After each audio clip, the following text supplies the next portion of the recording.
Bhutia train. रात का सन्नाटा था। दिल्ली से लखनऊ जाने वाली अवध एक्सप्रेस अपने निर्धारित समय से चल रही थी। मैं, राहुल, अपनी खिड़की वाली सीट पर बैठा बाहर के अंधेरे को घूर रहा था। ट्रेन में ज्यादा भीड़ नहीं थी।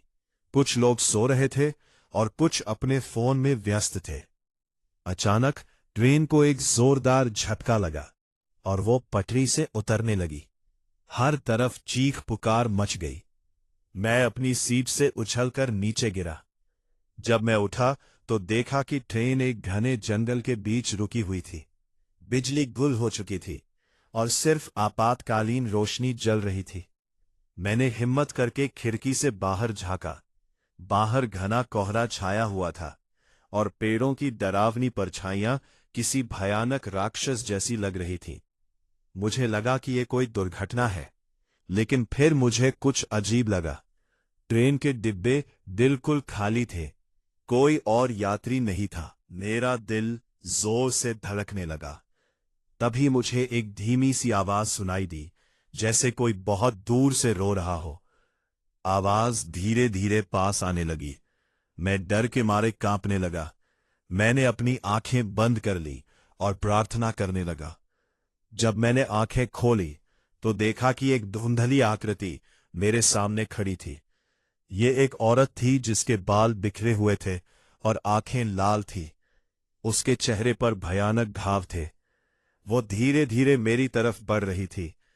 मैं डर के मारे चिल्लाया और पीछे हट गया, लेकिन मेरे पीछे दीवार थी।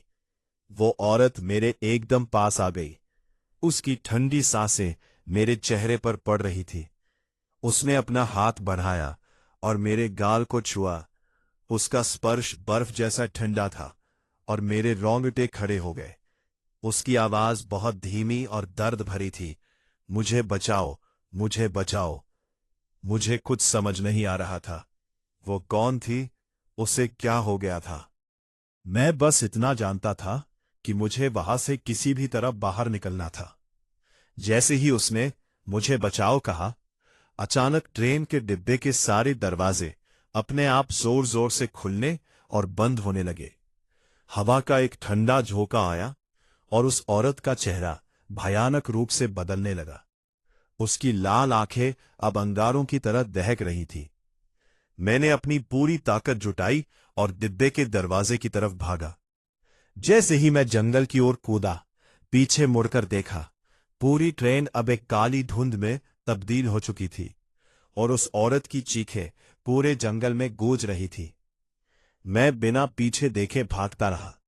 झाड़ियों ने मेरे हाथ पैर छील दिए थे।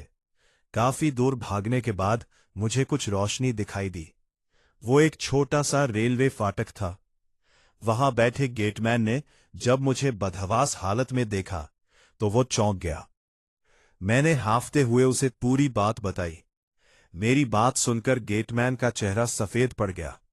उसने कांपती आवाज में कहा, साहब, इस पटरी पर तो पिछले 10 सालों से कोई ट्रेन नहीं चली है। यहां एक दशक पहले एक बड़ा हादसा हुआ था जिसमें एक औरत की मौत हो गई थी। अमावस्या की रात को यहां वही भूरिया ट्रेन दिखाई देती है।